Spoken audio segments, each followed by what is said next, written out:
Hello everybody, it's Philippe Browse here and a huge warm welcome to my channel. On this channel I help people get better at dance and I specialise in West Coast swing and solo dance with influences in other styles like hip hop, contemporary, ballet, dance hall and house and so on. And in today's video we're going to be looking at one of the most famous moves in West Coast swing, one of the basics, and it's the whip.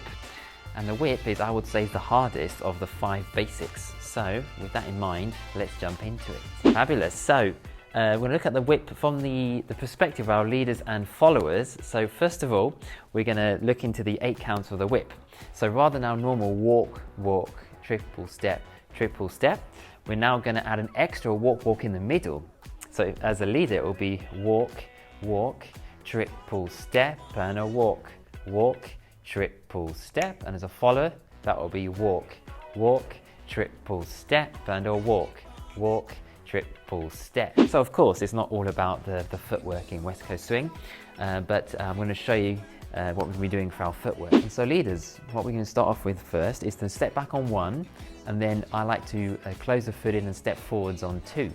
As I'm doing that, I like to do a little lead that's going to make the follower rotate. Some people call this a J lead. There's lots of different ways to do this, but for now let's just do it. Imagine we're drawing a J. I know there's pros and cons of the J lead, but let's try that for now. So as we're doing our backwards on 1 and forwards on 2, we're doing that J lead to start our follower rotating. Now I'm going to do my 3 and 4 like this, so it's going to be 3 and as I'm doing that, I'm catching the follower on their back and I'm allowing them nice gooey feeling to move their back. Their lats are in this hand and it's going backwards, and I'm allowing that to happen. It feels lovely. So putting that together, it's going to be under 1, under 2, 3 and. Sometimes I like to keep the foot crossing behind as I do 3 and. Some people like to come more forward here. 3 and can add a nice contra body position. So contra body is where your feet are going one way and the body's going the other. Like that. A nice hook step behind. So once again, like this is going to be 1 and a 2 and a 3 and we're going to step across the slot on 4, and then as we put the weight on that foot, that's what's going to bring start to redirect our follower the other direction. So I'm going on 4 and then I'm going to rotate around like this. We're just going to get the follower, they've already started moving on 4, and as they're moving, we're going to add that rotation into them as well to whip them around. That's why it's called the whip. So I'm coming here on 4. As I do that, I like to bring my elbow in, which also helps add that turn for the follower. And also, I'm going to look the way I'm going, which is going to help bring the rest of the body around like this. Once again, it's going to be under 1 and a 2, 3 and a 4, coming around 4, 5, 6 and then 7 and 8 and a 1 and a 2, 3 and a 4, 5, 6, 7 and 8. If I move too far forward, it means the follower has to travel further back to get to from point A to B. So I like to keep it fairly small, unless I'm playing around, of course, and adding extra dimension to my swing. Followers, are you ready? So followers, so you're here ready to begin, and then I'm coming forwards on a 1. Now the J lead is going to make your body turn like this. As you can see what I did there, I did a pivot step, which I've covered in one of my videos before, which I may link in a card above.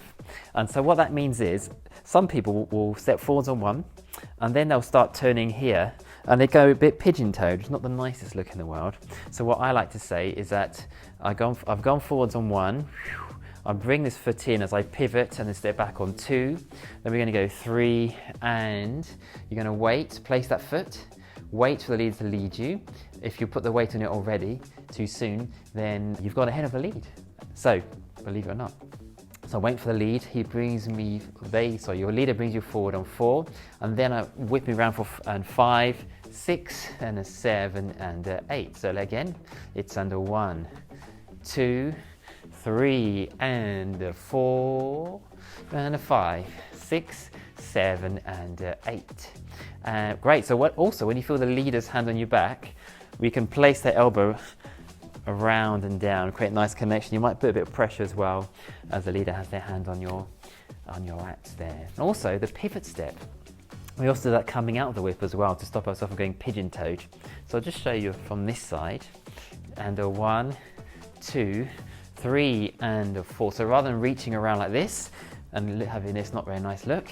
We've gone 3 and 4, and look at that, 5, 6, 7, and 8. And now as a little additional bonus as well, followers, you can add a little angle if you want to, be under rotated and then rotate on your anchor step, and that's going to look like this. So we're going to go and a 1, 2, 3, and 4, 5, 6. I'm under rotated here, and then I'm going to open up for 7 and 8. Another little juicy bonus for our followers is on that whip. On the 3 and 4, I can play my angles as well. So it's going to look like this. And a 1, 2, here we go. So 3, and then angle here on 4. So rather than coming straight back, which you might do, I'm playing with those angles. Also looks lovely. So leaders, for your tip as well, I'm thinking about following the follow with my face and then spotting down that line to add that whip action. So 1 and a 2, I'm following them, coming down here, smiling at them, and then I'm going to whip my head around, which helps me with the rest of the body catch up and do that whip. So there we are. There's a basic look at the whip. Remember, the rules for the whip is that the followers move from A to B and back to A. So followers, allow that to happen. Don't go ahead of the connection. Use the mechanical advantage of both of you creating that stretch to add more energy rather than doing it by yourself without using your partner to help you. So I hope that's been helpful for you, and I'd like to invite you as well, in case you don't know, that I have online coaching via Zoom, and on this online platform we can work together where I can watch you dance and help you move forward in your dancing, and also I can watch your videos, so we can watch them together, annotate them and pause them and give you tips and tricks and tools in your West Coast swing. Could be competitions as well, or in your practices. And I would love to invite you to subscribe to this channel by clicking on that subscribe button below, and then click on that bell icon that helps you get notified when new videos are available. And so guys, I'd also like to invite you now to check out this next video here. And in this video, we're going to look at things like textures and movement in West Coast swing.